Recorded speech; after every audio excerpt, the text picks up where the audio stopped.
കോളേജിലേക്ക് പോവാണ്.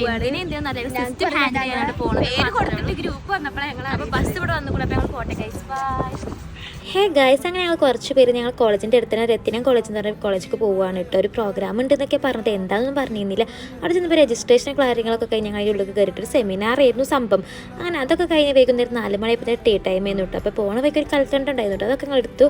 പിന്നെ ഞങ്ങൾ 50-50 ബിസ്ക്കറ്റിനെ ചോദിച്ചു വാങ്ങിയിട്ട് അങ്ങനെ അതും ചായയൊക്കെ കുടിച്ച് കഴിഞ്ഞ് കുറച്ച് 4 മണിയപ്പോൾ ഞങ്ങൾ തിരിച്ചു പോകുന്നു കേട്ടോ. തിരിച്ച് ഞങ്ങൾ നേരെ കോളേജിലെത്തിയിട്ട് ഞങ്ങൾ പിന്നെ അവിടുന്ന് കുറേ സ്ഥലം ക്യാൻറ്റീനിക്കൊക്കെ ഒന്ന് പോയിട്ട് അങ്ങനെ പോകാമെന്ന് കരുതിയിട്ടോ. 10 പേരെ സെലക്ട് ചെയ്തിട്ടുള്ളൂ. 10 പേര് ആരാന്നറിയാം ചീഫ് ഗസ്റ്റ് പറഞ്ഞത് ആ കോളേജിലുള്ള ഇങ്ങനെ ഐക്യമായിട്ട് ഇങ്ങനെ ചിന്തിക്കാൻ പറ്റുന്ന ബ്രില്യൻറ്റ് സ്റ്റുഡൻസ് ഉണ്ടാവില്ലേ.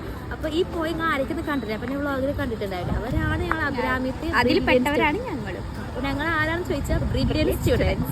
കോളേജിലാകുമ്പോൾ എപ്പോഴും പോണ സ്ഥലമായിരുന്നു കേട്ടോ. ഇപ്പോൾ കുറേ ആയി പോയിട്ട് അങ്ങനെ ഇന്ന് ഏതായാലും പോയിട്ട് എന്തെങ്കിലുമൊക്കെ കഴിക്കാൻ അങ്ങോട്ട് കയറിയിട്ട് അവിടെ ചെന്നപ്പോൾ പപ്സും കാളനും പാനിപ്പൂരിയും ഒക്കെ കഴിച്ചു.